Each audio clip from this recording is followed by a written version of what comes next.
รัฐบาลจับมือเอกชนบุกเบิกแหล่งทุนใหม่หนุนธุรกิจขนาดน้อยด้านกสิกรรมทั่วประเทศ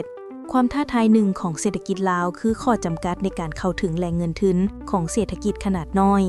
ล่าสุดมีข่าวดีว่าจะบุกเบิกรูปแบบการสนองทุนแบบบ่มีข้อผูกมัดเพื่อขยายการเข้าถึงสินเชื่อให้แก่ MSME ทางด้านกสิกรรมเมื่อวันที่ 12 กันยายน 2025 ที่ผ่านมากองทุนส่งเสริมจุลวิสาหกิจขนาดน้อยและกลางกระทรวงอุตสาหกรรมและการค้าได้จับมือกับธนาคารส่งเสริมกสิกรรมเซ็นสัญญาสนองทุนวงเงินประกอบทุนของรัฐบาลด้วยอัตราดอกเบี้ยเงินกู้ต่ำที่สุดเพียงแต่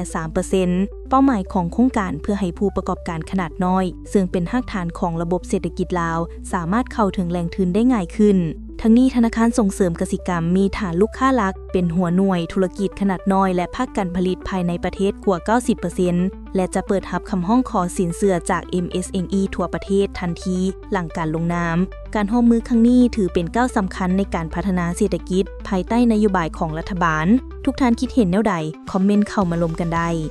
ท้ายนี้ขอฝากทุกคนกดไลค์กดแชร์กดติดตามกด Subscribe เพื่อบ่พลาดข่าวสารดีๆจากพวกเฮา Target Magazine